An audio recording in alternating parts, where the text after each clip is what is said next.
হ্যাঁ না, বাংলাদেশের জাতীয় মাছ কি? হ্যালো বন্ধুরা, কেমন আছেন সবাই? আজকে সবাই ভালো আছেন। তো বন্ধুরা দেখুন, আজকে আমাদের বাজার থেকে নিয়ে এসেছে জাতীয় মাছ ইলিশ। কম বেশি কিন্তু এই মাছটা অনেকেরই প্রিয়। তো আমার মেয়ে কালকে বলছিল যে বাবা আমার জন্য ইলিশ মাছ আনিও।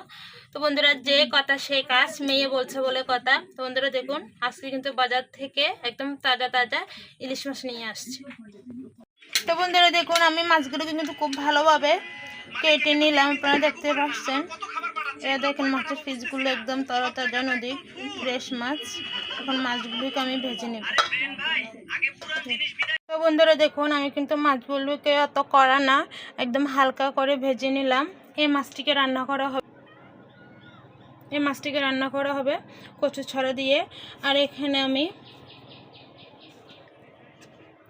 পেঁয়াজ কেটে নিলাম, কিছুটা আদা ম্যাশ করে নিলাম, আর কেটে নিলাম 6-7টা ছেঁড়া কাঁচা লঙ্কা।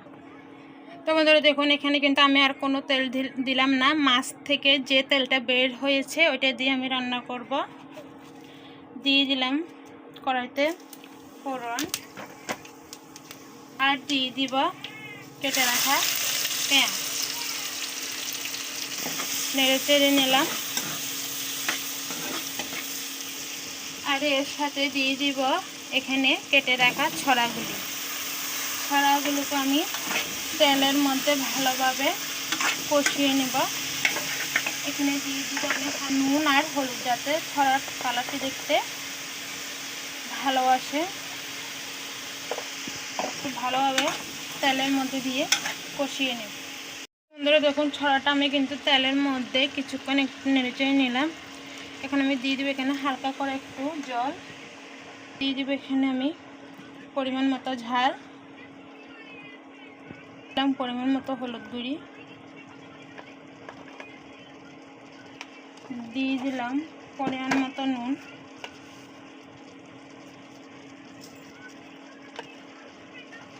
দিয়ে দিলাম ম্যাশ করে রাখা আদা বাটা ও ছেঁড়া কাঁচা লঙ্কা,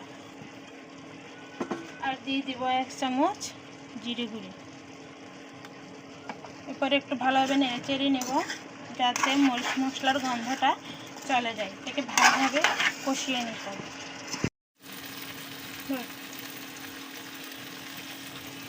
তো বন্ধুরা দেখুন, তরকারিটা কিন্তু আমার খুব ভালোভাবে কষা হয়ে গেল, একদম শুকনো শুকনো করে, আর গা থেকে প্রায় তেলটাও ছেড়ে দিলাম। এখন আমি এখানে দিয়ে দেব পরিমাণ মতো জল। আপনারা আপনাদের মতো দিবেন জলটা।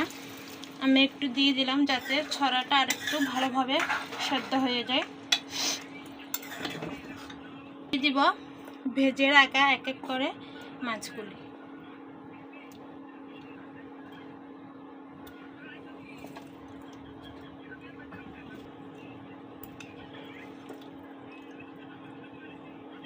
তরকারি উত্তরাণ দিলে ভালো। তো বন্ধুরা দেখুন, আমার কিন্তু আজকে খুব সুন্দর করে হয়ে গেল ছড়া দিয়ে নদীর তাজা তাজা ইলিশ মাছের তরকারি। তো বন্ধুরা, আজকে এই রেসিপিটি ভালো লেগে থাকলে আপনারা কিন্তু সবাই লাইক কমেন্ট শেয়ার করে পাশে থাকবেন। ধন্যবাদ বন্ধুরা।